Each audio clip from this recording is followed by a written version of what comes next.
Saudações, pessoal, tudo bem? Professor Júlio de História, espero que vocês não tenham se esquecido de mim. Brincadeiras à parte, gente. Falando sério, eu espero que vocês estejam todos bem, que a saúde de vocês e da família esteja fortalecida nesse momento tão doloroso da nossa história. Espero que vocês tenham conseguido ou estejam conseguindo adaptar a vida de vocês a todas as dificuldades que estão sendo expostas aí por essa pandemia. Vamos se apegar aí com Deus e acreditar que a medicina vai conseguir desenvolver uma vacina, um remédio que nos permita sair desse isolamento social o quanto antes. Beleza? Nesse momento aí, eu quero pedir para que vocês tenham um pouquinho de paciência comigo, com os meus colegas professores, porque a utilização dessa ferramenta aí digital, ela vai exigir da gente um novo preparo, né, pessoal? Porque a gente aí sabe da aula ao vivo e a cores, agora da aula digital e a cores vai ser um pouquinho mais difícil, mas eu acredito que vai dar tudo certo. Quero pedir para que vocês estejam sempre atentos, não só nas videoaulas, como também à plataforma Lono, porque as atividades a gente vai postar lá que vocês têm que fazer. Além dessa ferramenta, a gente vai utilizar o Google Sala de Aula ou o Google Classroom. Lá a gente vai postar as tarefas, exercícios, para que vocês possam estar fortalecendo aí o conteúdo que a gente vai repassar através desse mecanismo online. E na medida do possível a gente vai conversando e a gente vai adaptando para tentar melhorar o máximo que a gente puder essa linguagem de comunicação. Beleza? Então vamos lá. Primeiramente, pessoal, quero pedir para que vocês tomem nota das coisas que eu vou dizer durante essa aula, então estejam com o caderno e com o lápis a postos. Além disso, é bem importante também que vocês tenham o material didático, a apostila de vocês para ir acompanhando o que o professor está dizendo. Vocês vão perceber que em vários momentos eu vou fazer menção à apostila, é importante vocês consultarem esse material, beleza? Então, pessoal, como o título aqui está expressado, o que a gente vai fazer nesse primeiro momento é uma retomada de conteúdos que a gente estava vendo em sala antes dessa parada aí, beleza? Então agora eu quero pedir para que vocês abram a apostila de vocês lá na página 150.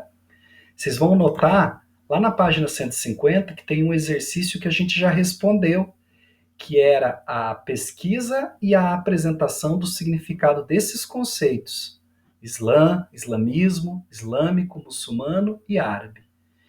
Deem uma lida agora, por favor, deem uma pausinha no vídeo e leiam o significado desses conceitos. Tudo bem? Pausou? Ótimo, pessoal, vamos retomar. Por que eu pedi para que vocês fizessem isso?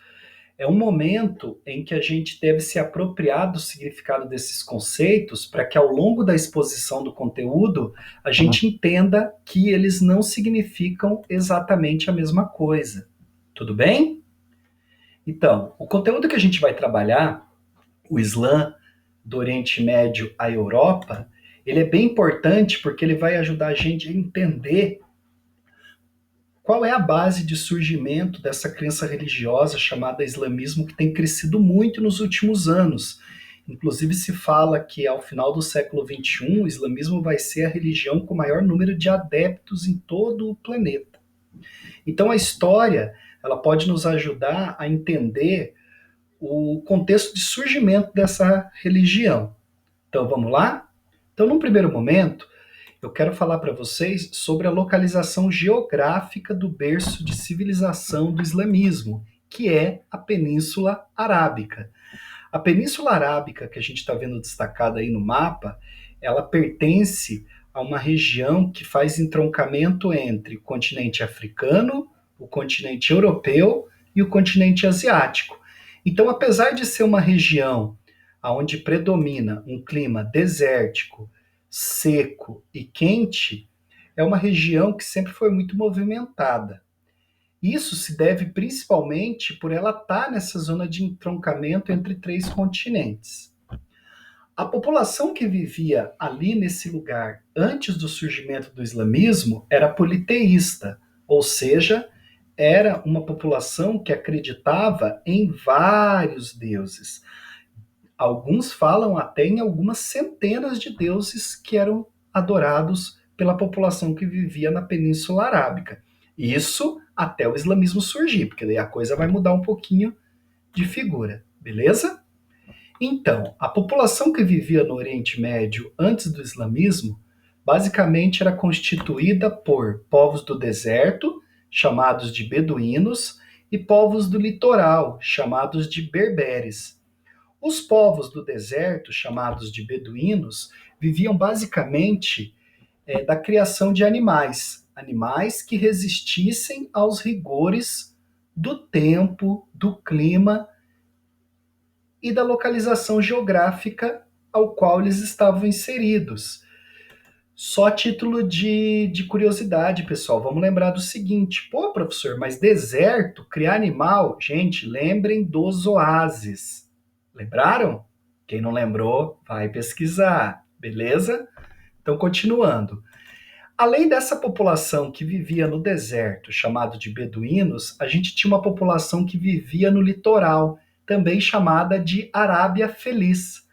Por que, que a população que vivia no litoral chamava essa região de Arábia Feliz? Porque o fluxo de pessoas e de mercadorias nesse lugar era muito mais intenso. A Península Arábica, ela dá acesso ao Mar Mediterrâneo, ao Mar Vermelho, ao Oceano Índico, e isso fazia com que as cidades litorâneas fossem muito movimentadas. Então, basicamente, pessoal, a população do deserto era formada por pastores e a população da região litorânea era formada por comerciantes e artesãos. Tudo bem? As duas cidades mais importantes desse período, a cidade de Meca e a cidade de Iatribe, que aí no mapa está aparecendo para vocês como Medina. Gente, a palavra Medina significa cidade do profeta. Guardem essa informação, beleza? Então, é o seguinte, a cidade de Iatribe, atualmente Medina, era uma cidade comercialmente muito intensa. Isso porque ela ficava na parte norte da Península Arábica, uma região por onde passavam muitas caravanas de comerciantes, que ali faziam uma parada para vender e trocar mercadorias que tinham como destino a Ásia, a África ou a Europa. A cidade também importante desse período era a cidade de Meca.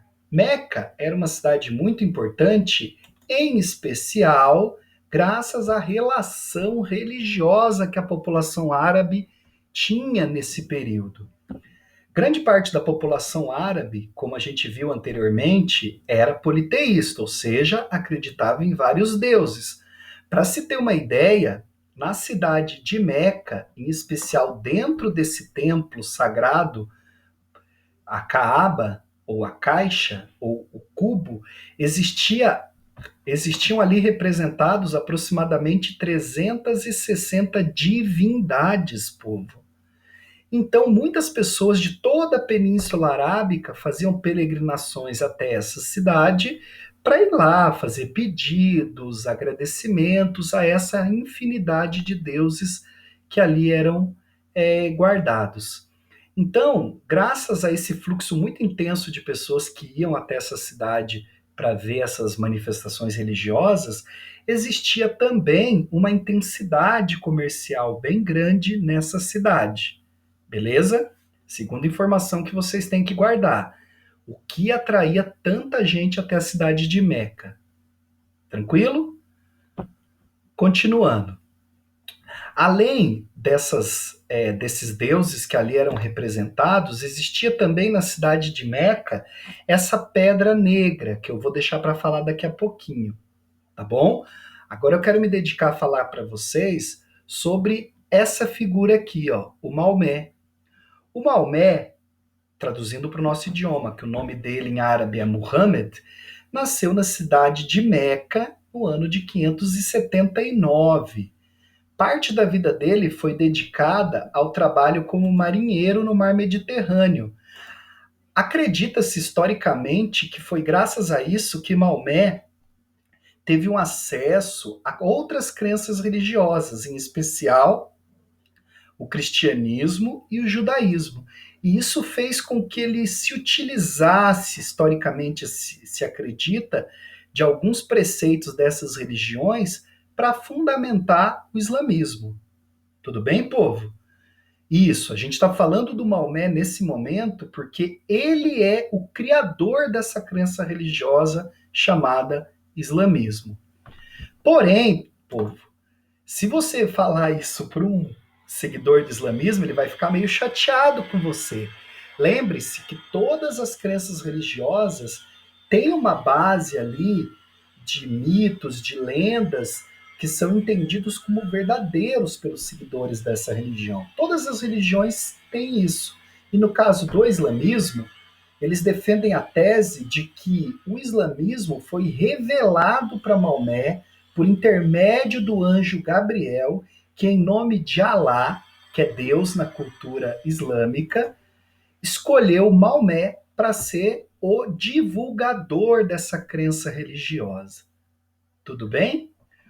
O Maomé, então, ele ficou ali de 610 até meados de 622 na cidade de Meca, pregando a crença em um único Deus. Até um momento, em 622, onde os sacerdotes e comerciantes da cidade de Meca resolveram expulsar Maomé da cidade. E aí fica a dúvida, né, povo? Mas por que expulsar? Deixa o cara pregar a crença religiosa dele tranquilamente. Galera, não é bem assim. Vamos lembrar do seguinte: o que atraía uma infinidade de pessoas até essa cidade? Não era adoração a vários deuses?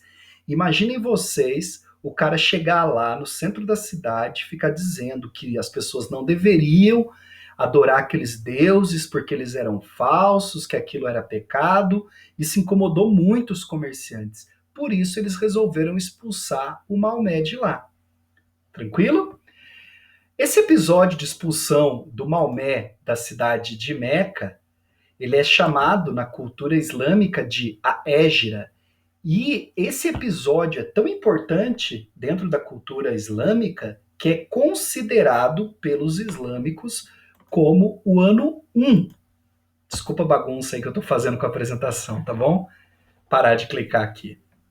Então, o que acontece? Gente, o calendário gregoriano, que é o calendário que a gente usa, a gente está no ano de 2020. Então, a gente defende a tese de que há 2020 anos atrás nasceu no Oriente Médio um jovem chamado Jesus, que é considerado na cultura cristã ocidental como o marco que determina o calendário da nossa era. Então, vamos lembrar das aulinhas de história lá do sexto ano, né? Antes de Cristo, depois de Cristo, beleza? Então, para os árabes islâmicos, perdão, não vamos usar o termo árabe, estou usando errado, olha só que feio.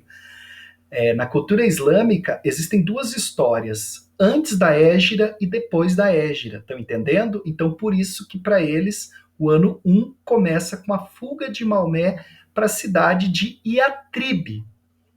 Lá na cidade de Iatribe, o Maomé vai ser muito mais benquisto, e ele vai ficar nessa cidade até 630, aonde ele vai conseguir reunir vários seguidores, vários adeptos que vão ajudar ele a voltar para a cidade de Meca e impor o islamismo para todas as pessoas ali. Tudo bem? Mas isso, pessoal, a gente vai falar na próxima aula, porque hoje eu já falei demais. Beleza? Então, o que a gente viu na aula de hoje foi basicamente isso aqui, ó. O berço do islamismo e a unificação religiosa feita por Maomé. Tudo bem? Na próxima aula, a gente vai trabalhar com a expansão islâmica, em especial tentando entender a diferença entre jihad e guerra santa. Beleza? Sigam-nos através dos recursos digitais e vamos conversando lá pelo Google Class. Beleza? Boa sorte a todos, que Deus os abençoe. Até mais.